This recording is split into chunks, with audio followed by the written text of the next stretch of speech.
보도록 하겠습니다. 로마서. 서신의 순서상 로마서는 그렇게 앞쪽은 아닌데요.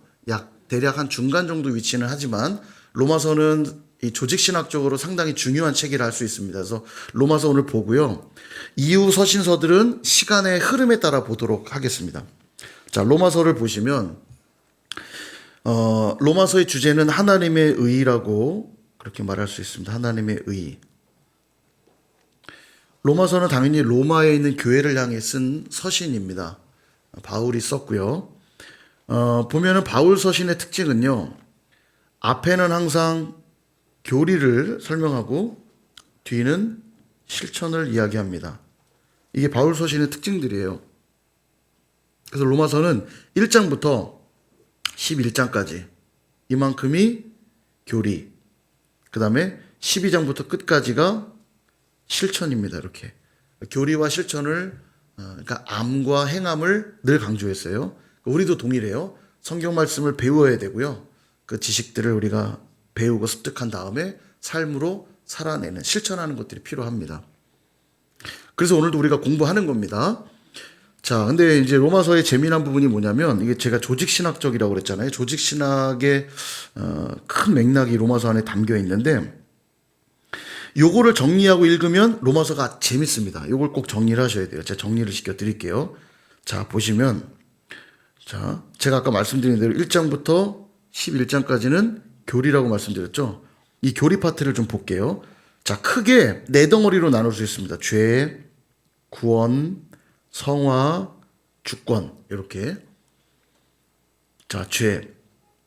여러분 복음을 설명하기 위해서 항상 가장 먼저 설명되는 건 죄입니다. 왜냐하면 구원의 문제를 얘기하려면 내가 구원받지 못할 자라는 걸 알아야 구원이 얘기가 되잖아요. 그래서 항상 복음의 시작은 죄로 설명되는 거예요. 그죠? 그래서 죄부터 로마서가 시작되는데요. 1, 2, 3장의 순서대로 이렇게 됩니다. 1장에서는 이방인들의 죄를 설명해요. 이방인들의 죄. 2장에서는 유대인들의 죄. 그리고 3장에서는 온 세상의 죄. 자, 이거 기억하세요. 이방인의 죄, 유대인의 죄, 온 세상의 죄. 모든 사람의 죄. 그래서 대표적인 말씀 있죠. 모든 사람이 죄를 범하였음에 하나님의 영광에 이르지 못하더니. 이게 3장 21절인가 그래요. 3장에 이 내용이 나오거든요. 모든 사람의 죄. 이방인들, 유대인들, 세 장의 죄에 대한 얘기가 끝나면 그 다음 구원에 대한 이야기로 넘어가는데 구원은 뭘로 받죠? 믿음으로 받아요. 그걸 강조하거든요. 그래서 로마서는 이신칭의의 믿음을 설명한다고 그랬잖아요. 루터가 로마서 보다가 구원을 깨달았다고 그랬잖아요. 이신득의라고도 합니다. 믿음으로 의롭다함을 칭함을 받는다 이 말이에요. 믿음으로 의를 얻는다. 이신득의, 이신칭의 같은 뜻이에요. 그래서 믿음으로 구원 얻는 얘기를 하면서 예제를 둘 들어요. 하나는 AB는 뭐냐면 아브라함이에요. 아브라함. 이 글씨가 길어져서 줄여놓은 겁니다. 아브라함과 예수님의 비유를 들어서 믿음으로 구원받는 걸 설명해요. 이따가 살펴볼 건데, 자, 아브라함이 할례를 받아 구원받았을까요? 무할례 시에 구원받았을까요? 네, 무할례 시에. 구원받은 다음에 할례를 하도록 명령하거든요. 하나님이 아브라함을 불러서 구원받은 백성, 언약을 맺은 시기는 할례를 받기 전이에요. 그러므로 아브라함이 구원받은 건 할례 때문에 받은 게 아니야. 이 얘기를 강조하면서 그도 믿음으로 구원받은 거야. 여러분 질문. 예수님이 2000년 전에 오셨죠? 그럼 구약 성도들은 예수님을 믿어 구원받은 걸까요? 아닐까요? 예수님이 아직 안 오셨는데 구약에 있는 성도들은 예수님을 믿어서 구원받은 걸까요? 아닐까요? 분명 성경에는 예수님을 믿어야 구원을 받는다 말씀하셨는데 구원받을 만한 천하의 다른 이름 주신 적이 없다고 그랬는데 구약의 백성들은 예수님을 만난 적이 없는데 예수님을 믿어 구원받은 거예요? 아니에요? 그럼 진리가 아니잖아요. 진리대로라면 구약의 성도들도 예수님 때문에 구원받은 거예요.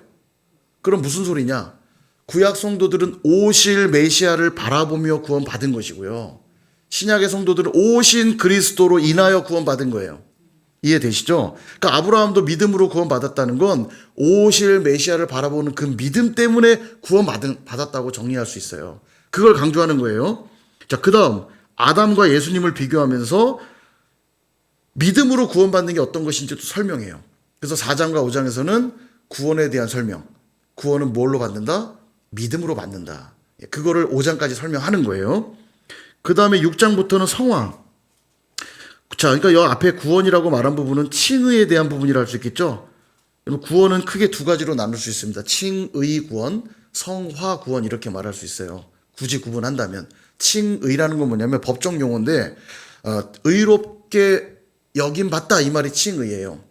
재판장이 두드리는 거죠. 당신은 의인 쾅쾅쾅 이렇게 뭘 했든 안 했든 판결이 나서 끝난 거예요. 칭의는 그런 뜻이고 성화는 뭐냐?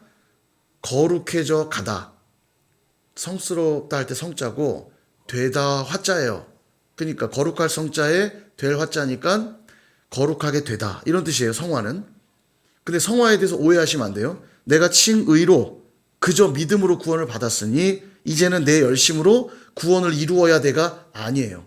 물론 내 열심으로 구원을 이루어져 가는 과정이지만 그거조차도 은혜예요. 은혜. 이해되시죠? 그래서 믿음으로만 구원받는 겁니다. 성화 역시도 믿음의 구원이에요. 왜냐하면 내가 계속해서 오늘도 죄를 짓지 않고 거룩한 삶을 살아갈 수 있는 것 역시 하나님이 내 안에 믿음을 주시고 살아갈 힘을 주셔서 거룩하게 살아내는 것이므로 오늘도 은혜로 내가 구원받는 거지 내가 잘나서 내가 대단해서 선해서 구원받는 게 아니에요. 그래서 칭의가 됐든 성화가 됐든 다 믿음으로 구원받는 건데 4장 5장은 칭의 구원을 말했다면 6장 7장 8장은 성화 구원을 이야기하는 겁니다. 그래서 죄와 성화의 관계, 율법과 성화의 관계, 성령과 성화의 관계를 설명해요. 자, 그렇게 하고선 하나님의 주권을 이야기합니다. 9장, 10장, 11장. 재밌게도 대부분 3장씩 끊어져 있어서 구분하기가 좋죠. 1, 2, 3장은 뭐라고요? 죄에 대해서 얘기하고요. 4장, 5장은 칭의 구원, 구원에 대해서. 그 다음에 6, 7, 8은 성화. 9, 10, 11은 하나님의 주권. 토기장이에요. 비를 들면서 토기장이가 천이 쓸 그릇도 귀히 쓸 그릇도 자기 마음대로 만드는 거 아니냐. 그러니까 다 하나님의 주권에 있다는 거예요. 구원은 내가 노력해서 얻는 게 아니라 하나님이 택한 백성들이 구원을 받는 것이다. 그래서 칼빈이 예정론을 계속 얘기를 하는 거예요. 구원도 마찬가지고 참 감람나무도 마찬가지고요. 자, 이렇게 설명을 듣고 나니까 로마서가 11장까지 큰 맥락이 그려지시죠? 나머지 12장부터는 교회와 사회생활하면서 어떻게 그럼 살아야 되느냐 실천에 대한 걸 얘기하는 거예요. 이건 나중에 이제 보고요. 자, 여기까지만 정리를 해볼게요. 자, 머릿속에 떠올리면서 가면 어렵지 않습니다. 자, 1, 2, 3장 죄에 대해서. 죄는 3가지 얘기하죠. 이방인들도 죄인이고 유대인들도 죄인이고 모든 사람들은 다 죄인이다. 여러분 유대인들도 죄인이라는 사실이 중요해요. 저들은 선민 세상을 갖고 있어서 자기들은 이미 구원받은 백성이라고 자신했거든요. 근데 아니야. 니네 착각하고 있어. 너희들도 죄인이다. 예수 안 믿으면 망한다. 그 얘기하는 거예요. 이방인들의 죄, 유대인들도 죄인, 이 세상 모든 사람들은 다 죄인. 그래서 구원은 뭘로만 받아요? 믿음으로만. 그래서 아브라함의 이 예를 들어서 그 얘기를 하고 있고 또 아담을 비유로 들어서 그 얘기를 하고요. 6장부터는 성화 구원. 이제 그렇게 의롭게 되었다면 어떻게 살아야 되느냐. 어떻게 삶의 구원을 이룰 것인가 설명하고 이 모든 건 하나님의 주권이다. 주권은 나에게 있지 않아요. 오늘 거룩하게 살아내는 것조차도 내 주권이 아닙니다. 하나님의 은혜로만 되는 거예요. 그러니 기도 안 할 수 있어요. 오늘도 회사 가서 일하면서 가정에서 살면서 교회에서 사역하면서 기도하지 않고 내가 거룩하게 살아낼 수가 있냐고요. 불가능하죠. 자, 로마서 한번 보도록 할게요. 오늘 어디까지만 보냐면 5장까지만 볼게요. 자, 1장 로마서 1장 펴시고요.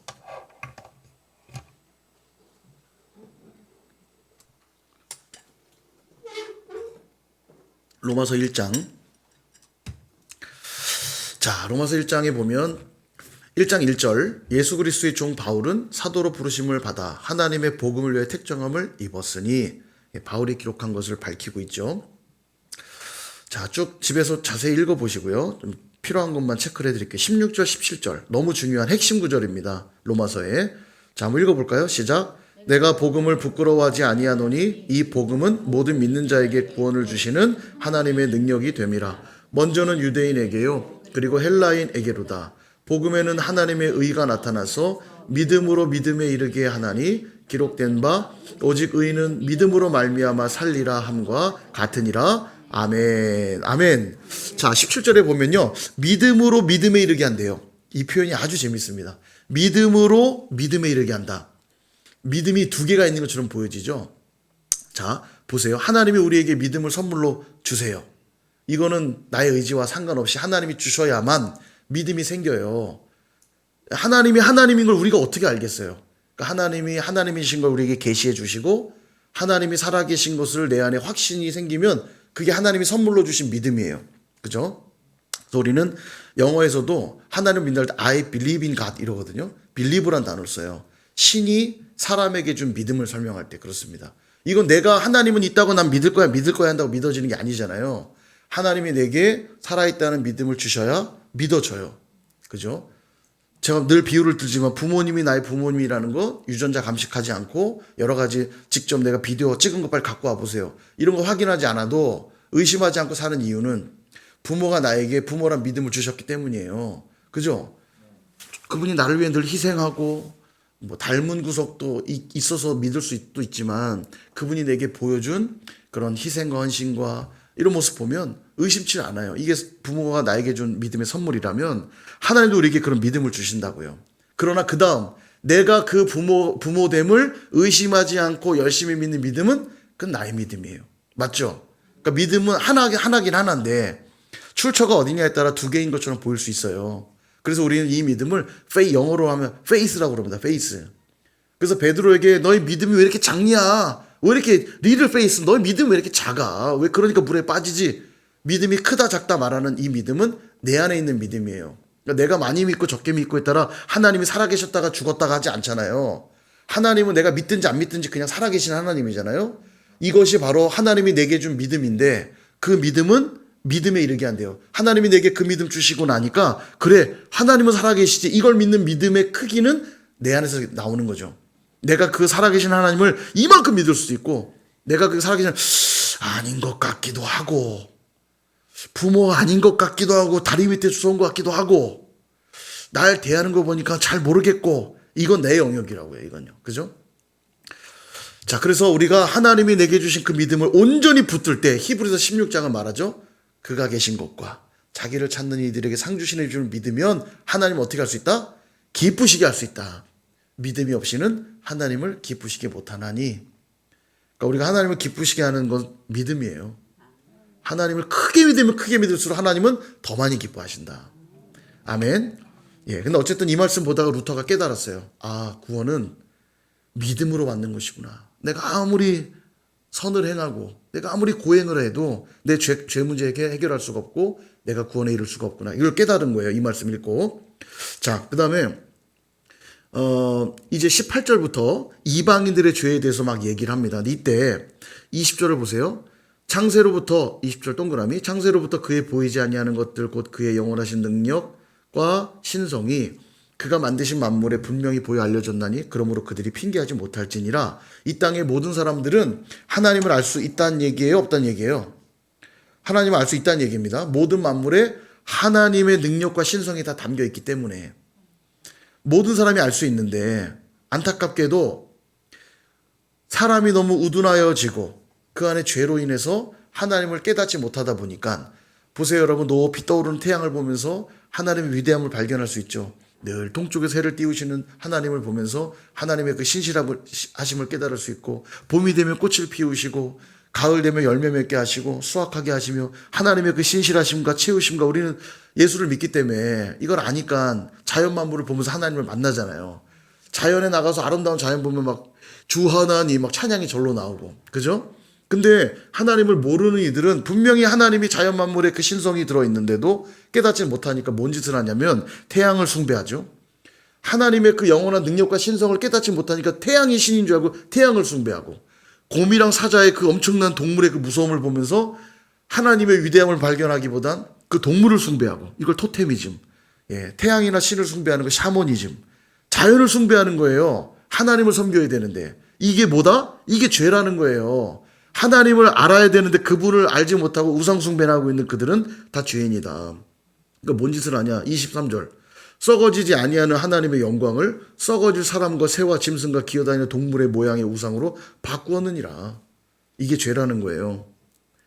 그래서 28절에 보면 그들이 마음에 하나님 두기를 싫어하며, 이게 죄죠. 하나님을 거부하는 게 죄입니다. 죄란 하말티아라고 하는 죄라는 이 단어는 빗나가다는 뜻이라고 그랬죠. 하나님으로부터 빗나간 모든 게 죄예요. 근데 마음에 하나님 두기를 싫어해요. 그러니까 하나님이 어떻게 하냐? 하나님께서 그들을 그 상실한 마음대로 내버려 두사, 이걸 신학적인 용어로 유기, 유기라고 그런다 그렇죠. 유기, 그냥 내버려 두는 거예요. 내버려 두는 게 심판입니다. 잘못했을 때 매를 때리는 게 심판이 아니고요. 잘못했는데도 내버려 두는 게 심판이에요. 버려진 거니까. 그러니까 그들이 그냥 죄 가운데 사는 거예요. 29절. 모든 불의, 추악, 탐욕, 악의, 시기, 살인, 분쟁, 사기, 악독이 가득한 자요, 수군수군하는 자요, 비방하는 자요, 하나님 미워하신 자요, 능욕하는 쭉 죄가 막 나옵니다. 다 이런 죄들은 뭐에 처하냐? 32절. 그들이 이 같은 일을 행하는 자는 사형에 해당한다고 하나님께서 정하심을 알고도 자기들만 행할 뿐 아니라 그런 행한 자들을 옳다 하느니라. 이방인들의 죄를 쭉 설명을 했습니다. 자, 그 다음에 2장은 뭐라고요? 유대인들의 죄. 자, 이제 이방인들의 죄를 설명을 했고요. 입증을 했고요. 2장에서 그러므로 남을 판단하는 사람아, 누구를 막론하고 네가 핑계하지 못할 것은 남을 판단하는 것으로 내가 너를 정죄함이니 판단하는 내가 같은 일을 행함이니라. 마치 자기들은 의로운 척 다른 사람들이 판단이라고 하는 너희야말로 죄인 중에 죄인이라는 거예요. 4절에 네가 하나님의 인자하심이 너를 인도하여 회개하게 하심을 알지 못하여 그의 인자하심과 용납하심과 길이 참으심이 풍성함을 지금 멸시하느냐? 교만한 그들의 죄를 지적하고 있죠. 12절 무릇 율법 없이 범죄한 자는 율법 없이 망하고, 이건 누굴까요? 율법 없이 범죄한 자는 누굴 말할까요? 이방인들을 말하죠. 이방인들은 율법을 모르잖아요. 근데 그들은 율법이 없는 채로 그들 안에 주신 양심의 기준, 본성의 그런 기준들 따라 그대로 죄가 입증이 되기 때문에 율법 없이 망하는 거고, 또 율법이 있고 범죄한 자는, 유대인들을 말하죠. 율법이 있고 범죄한 자는 율법으로 말미암아 심판받으리라. 99개를 지키고 999개를 지키고 9999개를 지켜도 하나를 범하면 그는 죄를 범한 자죠. 죄인이잖아요. 너희들도 죄인이다. 그 얘기하는 거예요. 그러면서 29절에 이런 말씀하죠. 중요한 말씀인데 오직 이면적 유대인이 유대인이며 할례는 마음에 할지니 영에 있고 율법 조문에 있지 아니한 것이라. 그 칭찬이 사람에게서가 아니요 다만 하나님에게서니라. 너희들이 혈통적으로 유대인이라고 자꾸 자랑하는데 진짜 유대인은 겉모습, 혈통적인 유대인이 진짜 유대인이 아니라 그 마음이 유대인인 자가 진짜 유대인이라는 거예요. 여기 유대인이란 말의 핵심은 하나님의 자녀를 뜻하는 말입니다. 누가 진짜 하나님 자녀냐? 몸에다 할례를 행한 자가 하나님 자녀 아니고 마음에 할례를 행한 자가 그가 진짜 하나님 자녀다. 너희들이 유대인이라고 구원받는 건 아니야. 착각하지 마. 그 얘기입니다.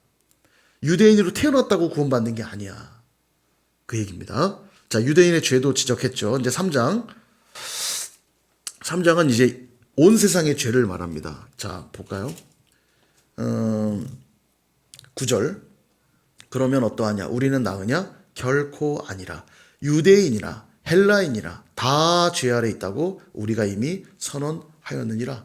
이방인도 죄고 유대인도 죄니까 온 세상의 모든 자들은 죄라는 걸 설명하는 거예요. 그들이 하는 일이라고는 13절. 그들의 목구멍은 열린 무덤이요 그 혀로는 속임을 일삼고 입술에는 독사의 독이 있고, 쭉 다 읽으면 다 그런 내용들이에요. 그러면서 어디를 봐야 되냐?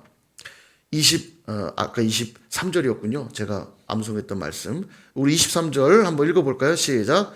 모든 사람이 죄를 범하였음에 하나님의 영광에 이르지 못하더니 아멘. 예, 우린 다 죄인이라는 절망을 이야기하고 있습니다. 여러분, 복음에 더 가까이 가기 위해서는 이 죄로 인한 절망이 깊어지면 깊어질수록 복음은 더 선명해지는 거예요. 어두운 밤하늘에 별이 훨씬 더 빛나게 보이는 것처럼 내가 죄인이라는 사실을 철저히 깨달으면 깨달을수록 예수 그리스도의 구원의 이 복음의 능력이 더 선명하게 보이는 거예요. 그러니까 죄를 먼저 설명하는 겁니다. 이 조직신학적으로. 그래서 우리가 CCC 사형리를 가든 전도협회 글 없는 책이든 다 가보면 먼저 얘기하는 게 죄예요.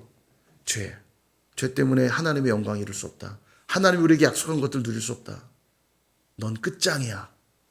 너는 끝난 인생이야. 절망을 줘요. 그럼 어떡하지? 근데 하나님이 한 길을 여셨습니다. 이렇게 가는 거예요. 자, 그래서 21절에 그렇게 말하죠. 이제는 율법 외에 하나님의 한 의가 나타났으니 율법과 선지자들에게 증거를 받은 것이라. 이 하나님의 한 의가 뭐죠? 이 하나님의 한 의가 예수님이죠. 예수님. 24절에 보면 그리스도 예수 안에 있는 속량으로 말미암아 하나님의 은혜로 값없이 의롭다 하심을 얻은 자 되었느니라. 25절에 보니까 이 예수를 하나님이 그의 피로써 믿음으로 말미암는 화목 제물로 세우셨으니, 예수님이 화목 제물이 되셔서 우리를 의롭다 하게 하셨다는 거예요. 하나님의 한 의가 나타났다. 그래서 지금 화면을 한번 보시면요.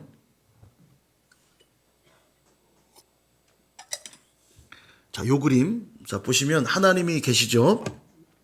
그리고 예수님이 계시는데, 자, 예수님이 하나님께 화해. 왜냐하면 화목제물이 되셨으니까.